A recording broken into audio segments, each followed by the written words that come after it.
కాళీప్రసాద్ గారు శ్రీకాకుళం నుంచి. కాళీప్రసాద్ గారు నమస్కారం, మాట్లాడండి సంక్షిప్తంగా. నమస్కారం సార్. నమస్తే, మాట్లాడండి.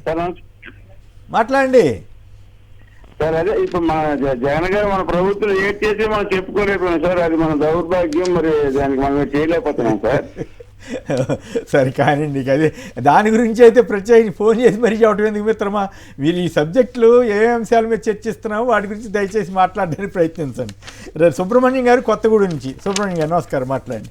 నమస్తే అండి. ఛానల్ ఉన్న పెద్దలకి కూడా నమస్కారం అండి. నమస్కారం. జగన్ గారు ఏంటంటే ఎక్కడా కూడా కుల మతాలకు అతీతంగా పనిచేశాడండి. అవును, అదే తప్పైందని ఇప్పుడు చంద్రబాబు నాయుడు గారు ఏంటంటే విభజించి పాలించే పద్ధతి ఉంటుందండి. అధికారంలో ఉన్నప్పుడు ఒక విధంగా మాట్లాడతారండి, అధికారం లేనప్పుడు ప్రజల కోసం మాట్లాడతారండి. అధికారం వచ్చిన తర్వాత వాళ్ళ గురించి, వాళ్ళ కమ్యూనిటీ గురించి మాట్లాడతారండి. అదే విధంగా అంటే పవన్ కళ్యాణ్ గారు ఈ మధ్య మాట్లాడుతున్నారండి సినిమా దాని గురించి. సినిమా నిర్మాతలు అయితేనే సినిమా గురించి మాట్లాడాలంటండి. మరి అలాంటప్పుడు పవన్ కళ్యాణ్ గారు ఆంధ్ర రాష్ట్రంలో ఉండకుండా తెలంగాణలో ఉంటూ ఆంధ్రప్రదేశ్ గురించి ఎందుకు మాట్లాడాలి? రైట్, ఓకే, అది వేరే చర్చలండి. రైట్. రామ్నాథ్ గారు చెప్పండి. టీటీడీలో ఇది రెడ్ బుక్ రాజ్యాంగం పరిస్థితి మీద మీరు చాలా ఇంట్రెస్టింగ్గా తీసుకొచ్చారు. నిజంగానే పరువు తీసింది చంద్రబాబు, పవన్ కళ్యాణ్, బిఆర్ నాయుడు ఇటువంటి వాళ్ళు అవుతారు, కానీ వైఎన్ఆర్ లేదా ఇంకా కొంతమంది ఎట్లా అవుతారు? అంతకంటే ముందాక జగన్మోహన్ రెడ్డి గారి పాలనకు చంద్రబాబు గారి పాలనకు సింపుల్ తేడా ఏంటి అంటే, సరే ఓట్లు ఎలా ఇస్తారు, ప్రజలు ఏమైంది అదంతా వదిలిపెడితే, జగన్మోహన్ రెడ్డి హయాంలో రాజకీయ జోక్యం అనేది తగ్గింది సార్. రాజకీయ జోక్యం ఎందుకు తగ్గించారంటే, నాయకుల్లో ఒక 80% మంది సేవాభావంతో పనిచేసే వాళ్ళు ఉంటే, ఒక 20% ఇదో దర్పంగా అందరూ వచ్చి మా ఇంటి దగ్గర నిలబడుకొని పథకాలు అడగాలి అన్న దర్పాన్ని ప్రదర్శించే వాళ్ళు కూడా ఉంటారు. ఇది ప్రజలకు ఇబ్బంది. అలాంటి అవకాశం ఉండకూడదు అని చెప్పేసి మొత్తం రాజకీయ జోక్యాన్ని తగ్గించేసి వీలైనంత వరకు అర్హత ప్రామాణికంగా మొత్తం అందరికి ఇచ్చేలా పథకాలు చేశారు. కానీ ఈ రోజు ఎందుకు ఇదంతా రివర్స్ అవుతుంది అంటే, రాజకీయ జోక్యాన్ని విపరీతంగా పెంచేశారు.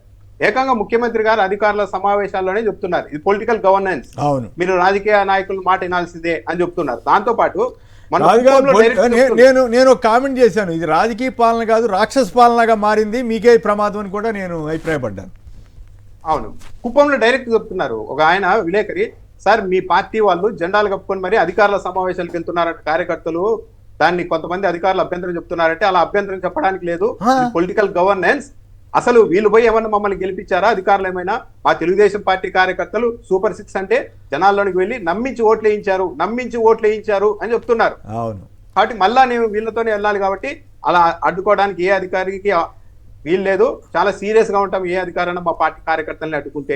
దేశంలో ఏ సీఎం కూడా ఇంత అనుభవం సీఎం ఎవరు కూడా ఇట్లా మాట్లాడి ఉండరు, కొత్త సీఎంలు కూడా మాట్లాడి ఉండరు ఇట్లా ఇంత దారుణంగా.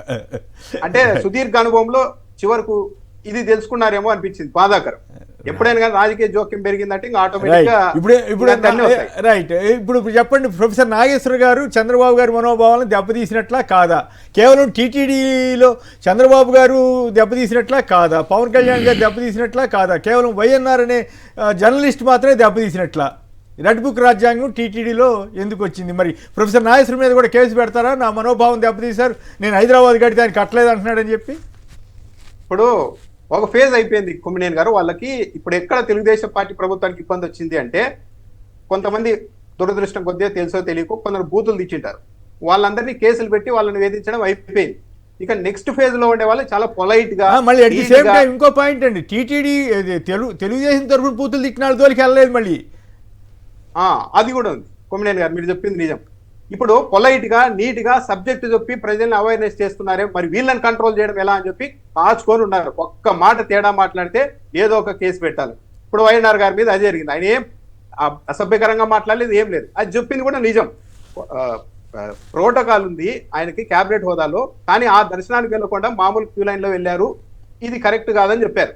సరే టీటీడీ ఏం చేయాలి, లేదు బాబు అది కాదు ఆయనే పోతానన్నారని చెప్పింటే వివరణ పెట్టితే సరిపోయింది. అది కేసు పెట్టాల్సినంత వ్యవహారం కూడా కాదు, కానీ కేసు పెట్టారు. కానీ ఒక జబర్దస్త్ నటు అవే 2 టీవీ ఛానళ్ళు కూర్చొని రోజు రోజా గారిని అత్యంత అనుచితంగా మాట్లాడుతారు. ఒక మాజీ మంత్రిని పట్టుకొని తిరుమల లడ్డూలో కలిసింది జంతువుల కొవ్వు కాదు, ఆ మహిళ అయిన మాజీ మంత్రి కొవ్వు కలిపారు, ఆమె బాడీలోని కొవ్వు కలిపారు అని మాట్లాడారు. దాన్ని ప్రముఖ ఛానళ్ళు అని చెప్పుకునే వాళ్ళు నిరంతరం అతనికి ఎప్పుడు ప్రెస్ మీట్ పెట్టినా లైవ్ ఇస్తూ ఉంటారు జబర్దస్త్. అంతకంటే దారుణమైన కామెంట్ ఏమని ఉంటుంది సార్? తిరుమల లడ్డూలో కొవ్వులు కలిసాయని చెప్పడం అయితే ఘోరం అయితే, మళ్ళీ ఒక మాజీ మంత్రికి సంబంధించిన మహిళ కొవ్వు కలిపారు అని అంత నీచంగా మాట్లాడితే లైవ్లు ఇస్తూ ఉన్నారు మన వాళ్ళు. దాంతోపాటు ఇక పవన్ కళ్యాణ్ గారు బిఆర్ నాయుడు గారిని క్షమాపణ చెప్పాలి అన్నారు. మరి ఇప్పుడు ఈరోజు పవన్ కళ్యాణ్ గారు కనీసం సరే వాళ్ళ సిద్ధాంత ప్రకారం 4 దెబ్బలు కొడితే రేప్ కేసు మాఫీ చేయొచ్చు, ఒక క్షమాపణ చెప్తే ఎంత నేరమైనా ఎంత ఘోరమైనా సరిదిద్దుకుంటుంది అనుకున్నప్పుడు కనీసం ఈరోజు చెప్పాలి కదా సార్. ఆ రోజు సౌరవ్ బోరా అని ఆయన ఇద్దరు కలిసి 2000 కేజీలు నెయ్యి ఇస్తే సపరేట్ గా, ఇక్కడ ఇంకోటి కూడా మళ్ళీ కొంతమందికి డౌట్ రాచ్చు కాబట్టి క్లారిటీగా చెప్పాలి. అంటే వాళ్ళు ప్రత్యేకంగా నెయ్యి తెచ్చుకున్నారంటే అప్పటి వరకు వాడుతుంటే నెయ్యి మీద వాళ్ళకి నమ్మకం లేదా అనే వాళ్ళు కూడా ఉంటారు. కానీ వాళ్ళు చెప్పింది ఏంటి అంటే సాంప్రదాయ పద్ధతిలో, పెద్ద పెద్ద డైరీల ద్వారా కాకుండా సాంప్రదాయ పద్ధతుల్లో మామూలుగా దేశీయ ఆవుల నుంచి, నాటి ఆవుల నుంచి సేకరించిన నెయ్యిని మేము తెచ్చిస్తున్నాము, మీరు దాంతో నెయ్యి లడ్డూలు చేసి ఇవ్వండి అని క్లియర్ గా చెప్పి లడ్డూలు చేసుకొని అయోధ్యకి తీసుకెళ్తే పవన్ కళ్యాణ్ గారు అంత ఈజీగా వచ్చేసి అయోధ్య లడ్డూల్లో కూడా ఆవు కొవ్వు పంది కొవ్వు కలిపి పంపించేశారు. అక్కడికి వెళ్ళిన వాళ్ళు ఎవరు? ప్రైమ్ మినిస్టర్ నుండి కేంద్ర మంత్రుల నుండి ముఖ్యమంత్రులు అంతా ఉన్నారు. వాళ్ళందరూ కూడా ఇలాంటి లడ్డు తిన్నారని మాట్లాడినప్పుడు ఇంతకంటే ఘోరం ఏముంటుంది? ఇంకా మీరు ఆలోచించండి, వైఎన్ఆర్ గారు ఏదో ఒక లైన్ చెప్పారని చెప్పి చిన్న అంశం మీద కేసు పెట్టారు. కానీ ఇదే ఆంధ్రజ్యోతి పత్రికలో ముఖ్యమంత్రి సమక్షంలోనే నువ్వెంత అంటే నువ్వెంత అని చెప్పి చైర్మన్ ఈబో కొట్లాడుకున్నారు. చివరకు చంద్రబాబు నాయుడు అన్న కూడా వీళ్ళకి భయం లేకుండా పోయింది. వీళ్ళ ఆధ్వర్యంలో టీటీడీ నడిస్తే ఏమైపోవాలి అని పత్రిక రాస్తే ఒక నోటీస్ ఇచ్చారా? అది అబద్ధమని ఖండించారా? కనీసం లేదు. అంటే వీళ్ళు ఎన్ని ప్రచారాలైనా చేయొచ్చు. వైఎస్ఆర్ ఈ పాయింట్ బాగానే ఉంది. ఒక్క సంక్షిప్తంగా దీని మీద కూడా మాట్లాడి మనం ఇంకో అంశం మీద కూడా వెళ్ళాలి. అప్పుల మీద కేశవ్ గారు అన్న దాని మీద, అట్లాగే పవన్ కళ్యాణ్ గారి వ్యాఖ్యల మీద. ఇప్పుడు ప్రొఫెసర్ నాగేశ్వర గారు మనోభావాలు దెబ్బతీశారని ఆయన మీద కూడా రెడ్ బుక్ ఉపయోగిస్తారా? Already Telugu Desam party social media నుంచి ఆయన మీద పెద్ద ఎత్తున దాడి జరుగుతోంది. ఆయన ఇష్టానుసారం మాట్లాడుతున్నారు. ఆయన బాడీ లాంగ్వేజ్, అవునా పాపం విజయ్ కేసరని ఆయన ఇంకో ఆయన యూట్యూబ్ నడుపుతూ ఉంటాడు, చాలా అర్థవంతంగా మాట్లాడే ప్రయత్నం చేస్తుంటాడు. ఆయన కూడా మీకు మళ్ళీ ఆయన భార్యను కూడా వదిలిపెట్టకుండా టీడీపీ వాళ్ళు అరాచకంగా బూతులు తిడతా ఏందో పెడుతున్నారని పాపం ఆయన బాధపడతా ఒక వీడియో కూడా చేశారు. ఇంత అరాచకంగా మాట్లాడుతున్నా కూడా అది రెడ్ బుక్ ముందు ఏం ఆగట్లా. ఆయనకున్న శారీరక ఇబ్బందుల మీద కూడా కామెంట్లు చేస్తూ వీడియోలు పెడుతున్నారు. ప్రొఫెసర్ నాగేశ్వరరావు ఆల్రెడీ బాధితుడు ఆయన. దాంతోపాటు ఇక చంద్రబాబు నాయుడు గారు ఒక హైదరాబాద్ అయినా దేన్ని వదిలిపెట్టారు సార్? రాయలసీమ వాళ్ళు నేను రాకముందు వరకు గొడ్డుకారం తినేవాళ్ళు, నేను వచ్చాక అన్నం తినడం నేర్పించాను చెప్పారు. తెలంగాణ వాళ్ళు ఉదయం 10 గంటలకు లేసేవాళ్ళు, తెలుగుదేశం పార్టీ వచ్చిన తర్వాత తెల్లవారుజామున లేవడం నేర్పించామన్నారు. ఇందిరాగాంధీతో పోరాటం చేసిన పార్టీ టీడీపీ, బ్రిటిష్ వాళ్ళను తరిమిన పార్టీ టీడీపీ, వైఎస్ఆర్కి టికెట్ ఇప్పించింది నేనే ఇందిరాగాంధీతో మాట్లాడి అని చెప్పారు.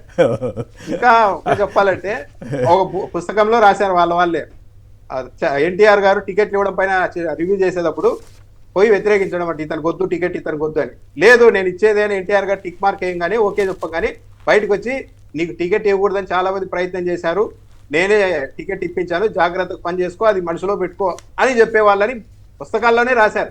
కాబట్టి చంద్రబాబు నాయుడు గారు ఇప్పుడు నెక్స్ట్ చైనా వాళ్ళు కనిపెట్టిన డీప్ సీక్ కూడా నా ప్రతిపాదనే. ఈ దేశంలో వద్దొద్దు ప్రమాదం, మళ్ళీ మీ మీద రెడ్ బుక్ ఆ పిచ్చి కుక్కలు వదులుతారేమో ఆ కేసులు పేరు మీద. వద్దులేండి, మళ్ళీ మీరు మా మనోభావాలు దెబ్బతీ, వాళ్ళు దేశంలో కోట్లాది మంది హిందువుల మనోభావాలు దెబ్బతీయచ్చు, కానీ మీరెవరు కనీసం కామెంట్ కూడా చేయకూడదు అన్నట్టుగా ఉంది అక్కడ ఏపీలో రెడ్ బుక్ రాజ్యాంగం. అంటే మనం బేస్ మీద మాట్లాడుతున్నాం కొమ్మినేని గారు, ఇవన్నీ ఆయన చెప్పిండేటు కదా, మనం ఏం చెప్పేది. ఇంకా కేసులు పెడతారు అంటే ఇంకా మనం ఏం చేయగలుగుతాం అంటే ఇంకేం మాట్లాడడానికి లేదు. ఆ లెవెల్కి వచ్చినప్పుడు ఇంకా ప్రజలే నిర్ణయిస్తారు ఏంటి అన్నది. ఎప్పుడు కూడా అణిచివేత అన్నది ఎప్పుడు విజయవంతం కాలేదు, పెద్ద పెద్ద నియంత్రణ వల్లే సాధ్యం కాలేదు. రైట్, బాగా చెప్పారు.